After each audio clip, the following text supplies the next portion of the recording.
අපි හැමෝම බලාගෙන ඉන්න ඊළඟ iPhone 15 series එකත් එක්ක Apple ලගේ අලුත් gadget set එකක්ම අපිට introduce කරන Apple special event එක සැප්තැම්බර් 12 වෙනිදා Pacific time එකෙන් උදේ 10ට schedule කරලා තියෙනවා. ඒ කියන්නේ ලංකාවේ වෙලාවෙන් මේක තියෙන්නේ රෑ 10 මාරට. මේ event එක ගැන ලෝකේ ඉන්න ගොඩක් tech enthusiastsලා interested කියලා ඔයාලා දන්නවනේ. ඒ වගේම ඊළඟට release වෙන තියෙන iPhone 15 series එක කොහොම වේවිද කියලා අපි වීඩියෝ දෙකකින්ම කතා කරලා තියෙන නිසා ඔයාලා දන්නවා SoC එක එතකොට Type C to Type C port එක වගේම පොඩි design change එකක් ඇරුණම 14 series එකත් එක්ක ගන්නකොට මේ 15 series එකේ මහලොකු වෙනස්කම් නැහැ කියලා.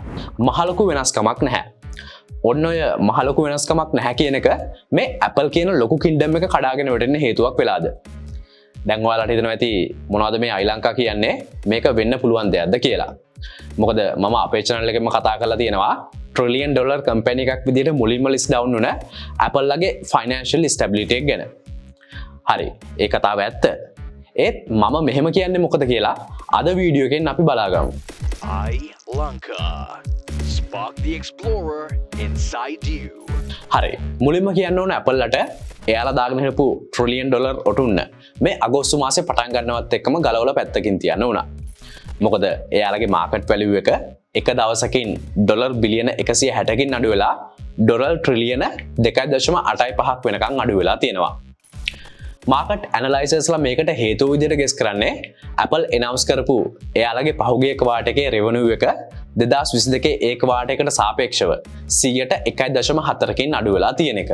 සමහර වෙලාවට ඔයාලට හිතෙන්න පුළුවන් මේ 101.4ක් කියන්නේ Apple වගේ ලොකු කම්පැනි එකකට මහ ලොකු ගාණක් නෙවෙයි කියලා. හැබැයි වැඩේ කියන්නේ මේක එහෙම revenue drop එකක් එක දිගට වාර්තා වෙන තුන්වෙනි ක්වාටරයක වෙන එක. මේ data තවදුරටත් ඇනලයිස් කරලා බලුවොත් ඔයාලට බලා ගන්න පුළුවන් Apple ලගේ මේ sales drop එකට වැඩියෙන්ම දායක වෙලා තියෙන්නේ iPad sales වලින් කියලා. එයාලගේ reports කියන විදිහට iPad sales වල drop එක 120ක්. ඊළඟට Mac sales වලින් 7.3ක් වගේම iPhones වලින් 2.4ක sales drop එකක් record වෙද්දී wearable accessories වලින් 2.5ක sales growth එකක් record වෙලා තියෙනවා. මේ data කියන විදිහට Apple ලගේ overall product කියන segment එකේ sales drop එක 4.4ක්. හැබැයි මම කලින් කියපු විදිහට Apple overall sales drop එක 1.4ක් විතරයිනේ. ඉතින් මේ product කියන segment එක මෙහෙම 4.4කින් වැටලා තිබුණත් company overall drop එක 1.4ක් වෙනකන් අඩු වෙලා තියෙන්නේ. එයාලා service කියන segment එක පැත්තෙන් එයාලගේ sales 8.2ක් වෙනකන් වැඩි කරගෙන ඉන්න නිසා. iLanka අපිත් එක්ක හැමදාම ඉන්න එක්කෙනෙක් නම් ඔයාලා දන්නවා මොනවද මේ Apple services කියන්නේ වගේම Apple company එකේ value එක ඩොලර් ට්‍රිලියනයක් වෙන්න තරම් එයාලා මොනවද කරේ? එතකොට එයාලා මොනවද කරන්න වගේ විස්තර. මොකද මම ඒ ගැන වීඩියෝ එකක් කරා. බලපු නැති අය ඉන්නවා නම් මේ වීඩියෝ එක ඉවර වුණාම end screen එකට දාන link එකට ගිහිල්ලා ඒක බලා ගන්න පුළුවන්. ආයෙත් ඒ වගේ episode miss කරගන්න කැමති නැත්තම් දැන්ම අපිව subscribe කරලා bell notification එක on කරලා තියාගන්න. හරි. දැන් ඔයාලට තර්ක කරන්න පුළුවන් කොහොමත් මේ කාලේ කියන්නේ Apple sales ගොඩක් අඩුවෙන් යන මාස කියලා. මොකද අපි හැමෝම දන්නවා තව ටික දවසකින් iPhone 15 series එක release වෙන්න තියෙනවා. ඒ නිසා අලුතෙන් iPhone එකක් ගන්න ඉන්න එක්කෙනෙක් ඒ series එක එනකන් අලුත් device එකක් ගන්න යන්නේ නැහැ කියලා. හැබැයි මෙහෙමයි. මේ report එකෙන් Apple sales compare කරන්නේ ගිය අවුරුද්දේ මේ කාලෙත් එක්ක. ඉතින් ඒ කාලෙදිත් iPhone 14 series එක එනකන් කට්ටිය අනිවාර්යෙන් බලාගෙන ඉන්න ඇති. ඒ නිසා හේතුව ඒකම වෙන්න විදිහක් නැහැ. අපි පොඩ්ඩක් ගිය අවුරුද්ද release වුණ iPhone 14 Pro Max එක ඊට කලින් අවුරුද්ද release වුණ iPhone 13 Pro Max එකත් එක්ක compare කරොතින් design එක පැත්තෙන් බැලුවොතින් මේ දෙකේ අපිට බලා ගන්න පුළුවන් එකම noticeable difference එක තමයි Apple ලා අලුත් innovation එකක් විදිහට අඳුනලා දුන්න dynamic island එක iPhone 14 Pro Max එකේ තියෙන එක.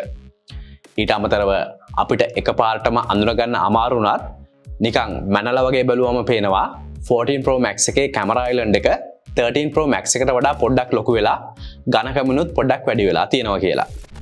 ඉතින් මම මුලිනුත් කිව්ව විදිහට දැනට දැනගන්න තියෙන ආරංචි වලින් iPhone 15 series එකත් මේ iPhone 14 series එකත් එක්ක ගත්තම මහ ලොකු වෙනසක් නම් බලා ගන්න වෙන්නේ නැහැ.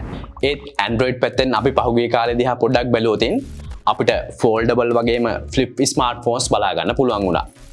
එතකොට 240 වගේ වෙනකන් smooth high refresh rates ඉන displays තව 200 watt වගේ ස්පීඩ් එකකින් charge කරන්න පුළුවන් smartphones. තව 200 megapixel count එකක් තියෙන. එතකොට 100x වගේ zoom capabilities තියෙන smartphones. ඒ විතරක් නෙවෙයි.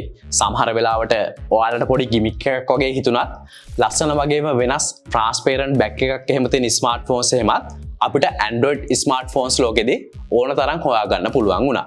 ඒ වගේම Android කියන්නේ customization පැත්තෙන් userට ගොඩක් හොඳ support එකක් දෙන operating system එකක්. ඒත් පොඩ්ඩක් ඉන්නකෝ. Apple තමයි දැනට අපි මේ ස්මාර්ට්ෆෝන් එකක් විදිහට දකින මේ ඩිවයිස් එක මේ විදිහට මුලින්ම අපිට ඉන්ට්‍රොඩියුස් කරන්නේ. මම එහෙම කියන්නේ 2007 දී ස්ටීව් ජොබ්ස් iPhone එකත් එළියට අරන් එනකම් අපි ෆෝන් එකක් කියලා හිතන් හිටියේ මීට වඩා ගොඩක් වෙනස් ඩිවයිස් එකක්. ඒ වගේම multi touch feature එක, CD කියන virtual assistant, touch ID එක, face ID එක, තව 3D touch, dual camera sensors වගේ තව ගොඩක් දේවල් අපිට මුලින්ම use කරන්න chance එක හම්බෙන්නේ Apple devices එක. ඉතින් එච්චර innovations කරපු. එතකොට දැන් තියෙන smartphone එකක් වෙන්න ඕන විදිහ මෙහෙමයි කියලා ඉස්සර තීරණය කරපු Apple ලට දැන් වෙලා තියෙන්නේ අර multitasking වලට අඳුනලා දුන්න පොඩි dynamic island කියන කෑල්ලක් innovation එකක් විදිහට අඳුනලා දෙන්න තැනටපත් වෙලා තියෙන එක. හැබැයි මෙහෙමයි. මේ විදිහට data analysis කරන්න පුළුවන් අපිට විතරක් නෙවෙයිනේ. අපිට වඩා ඕන තරම් data analysis කරන්න පුළුවන් කට්ටිය Apple ලා ගාව වැඩ කරනවා ඇති. ඉතින් මේ ගැන විස්තර එයාලා නොදැන ඉන්න විදිහක් නැහැ. ඉතින් අන්න ඒ නිසා තමයි එයාලා 2018 ඉඳන් 2022 වෙනකන් එද්දී එයාලගේ R&D බජට් එක 184කින් වැඩි කරලා ඩොලර් බිලියන 100ක් ඒ වෙනුවෙන් වියදම් කරන්න ලෑස්ති වෙන තැනට ඇවිල්ලා තියෙන්නේ. ඒත් පහුගිය කාලේ එයාලා එහෙම මතක හිටින ඉනෝවේටිව් වැඩක් නම් කරේ නැහැ. සමහර විට ඔයාලට දැන් හිතෙන්න පුළුවන් දැන් ටික දවසකට කලින් ඉන්ට්‍රොඩියුස් කරපු Apple Vision Pro කියන්නේ ගොඩක් ලොකු ඉනෝවේෂන් එකක් කියලා. මෙහෙමයි. ඒක එහෙම වෙන්න පුළුවන්. හැබැයි අපි දන්නවා Vision Pro කියන්නේ ගොඩක් expensive gadget එකක් කියලා. ඒ වගේම ඊට වඩා ගොඩක් ගණන් අඩු. එතකොට ගොඩක් හොඳ alternatives දැන්ටමත් market එකේ තියෙන නිසා ඒ වගේ දෙයකින් එකපාර market එක fill කරනවා කියන්නේ කරන්න ගොඩක් අමාරු දෙයක්. ඉතින් දැන් Apple වලට ප්‍රශ්න දෙකක් තියෙනවා. ඒකෙන් පළවෙනි එක තමයි එයාලා innovative product එකක් විදිහට අඳුනලා දුන්න Vision Pro එකේ තියෙන high price tag එක. ඒ වගේම අනිත් එක තමයි iPhone එකක් වගේ ගත්තාම ඒ වලට කැමති ඔක්කොම iPhones අරගෙන ඉවර වුණාම තවදුරටත් අලුතෙන් iPhones ගන්න කට්ටිය නැති වෙන එක. වැඩේ කියන්නේ Apple ඉස්සර වගේ ගොඩක් ලොකු innovations වලට යන්නේ නැතිව පොඩි minor changes එක විතරක් iPhones එළියට දාන නිසා අර පරණ iPhone user කෙනෙක්ට එයාලගේ තියෙන iPhone එක sell කරලා අලුතෙන් iPhone එකක් ගන්න තියෙන අවශ්‍යතාවයක් නැති වෙලා ගිහින්. ඉතින් ඒකත් අපිට වඩා හොඳට Apple ලා දන්නවා ඇතිනේ. ඉතින් එයාලා මේ දවස්වල එයාලගේ sales වැඩි කරගන්න strategies දෙකක් use කරනවා. ඒකෙන් පළවෙනි එක තමයි කලින් අපි කතා කරපු Apple services එක එයාලට සල්ලි එන එක වැඩි කරගන්න එක. ඇත්තටම ඒක ගොඩක් දුරට සාර්ථක වෙලා තියෙනවා කියලා අපිට කියන්න පුළුවන්. මොකද product category එක පැත්තෙන් Apple පස්සට යනකොට Apple TV, එතකොට iCloud වගේ Apple subscription services වලින් 8.4% revenue growth එකක් එයාලට ඇවිල්ලා තියෙන නිසා. ඒ වගේම එයාලා use කරන දෙවෙනි strategy එක තමයි අලුත් markets හොයාගෙන යන එක. ඒ කියන්නේ ඉන්දියාව, එතකොට චීනය වගේ ගොඩක් ලොකු IT market එකක් වුණත් iPhones අඩුවෙන් use කරන markets වලට ගිහින් ඒ markets වල ඉන්න smartphone users ලා iPhones ගන්න තැනටපත් කරන එක. ඒ නිසා තමයි දැන් මාස ගානකට කලින් Apple CEO ටිම් කුක්ම ඉන්දියාවට ගිහිල්ලා Apple stores දෙකක් ඉන්දියාවේ මුම්බායි වල වගේම දිල්ලි වල open කරලා යන්නේ. මෙතනදී ටිම් කුක් එක්ක එකතු වුණ Apple team එකේ target එක වෙලා තියෙන්නේ middle class crowd එක. එක පැත්තකින් Android smartphones වල තියෙන features වගේම customization වගේ දේවල් නිසා ටිම් කුක්ගේ මේ බලාපොරොත්තුව එකපාරටම ඉෂ්ට වෙන එකක් නැහැ කියලා හිතුණත් ඉන්දියාව, එතකොට ලංකාව වගේ රටවල් වල අපි iPhone එකක් කියන්නේ high class product එකක් වගේ හිතන නිසා ටිම් කුක්ගේ මේ target එක ඉෂ්ට වෙවි කියලා සමහර වෙලාවට හිතෙනවා. Samsung නිකම් ෆෝන් එකක් නම් පාවිච්චි කළේ iPhone එකක් ගත්ත දවසට ඔයගලන්ට ආසයිනේ මාත් බ්‍රෑන්ඩඩ් එකක් ගත්තා කියන එක.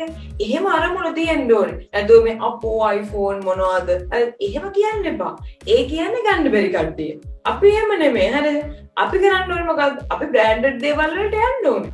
හැබැයි අපි දන්නවා innovations පැත්තෙන් ඉස්සරහට යන්න බැරි වුණ නිසා Nokia වගේ ලොකු tech giants රට වෙච්ච දේවලුත්. ඒ වගේම අපි දන්නවා Apple කියන්නේ කොච්චර ස්මාර්ට් විදිහට හිතන කම්පැනි එකක්ද කියලා. ඒ නිසා අපි බලාගෙන ඉමු ඉස්සරහට වෙන්නේ මොනවද කියලා.